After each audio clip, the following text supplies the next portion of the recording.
ঘৰ কাৰণে কৈছেতো মই গৈছেতো আমি 3জন গৈছে বাই ভনী গৈছেতো আমি চবে ক'লে দেই ক'লেতো মোকে ক'লে আকৌ আপুনি চবতো আমাৰ লগত টৰ্চাৰ কৰাতে মই কৰি দিবলৈ মন নাই এনেকুৱা ক'লেই মোকে এইটো মই অৰুণোদয়টো মই এপ্লাই কৰিলেও নাপায় মানে তেতিয়াৰ পৰা এতিয়া নেকি মই এপ্লাই কৰি একদম মানে জিৰক্স কৰি আমনিয়ে হৈ গ'ল নাপায় মানে অৰুণোদয় পাবলৈতো ভাগ্যই নাই পায়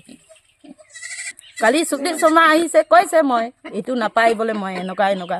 এই লোকৰটো চবৰ নামটো পাইছে মই পোৱা নাই বুলি ক'লে মই কালি কৈছে সি চাম এবাৰতো মাহলৈকে লুখিছা 10 তাৰিখলৈকে বুলি কৈছে আকৌ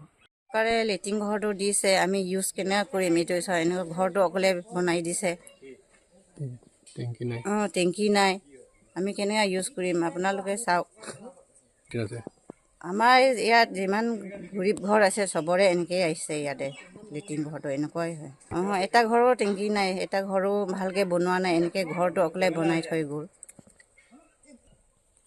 এতিয়া ভালেমান হ'ব 6-7 বছৰমান হ'ব যিকোনো খবৰৰ বাবে যোগাযোগ কৰক আমাৰ এই নম্বৰত 9181 307 221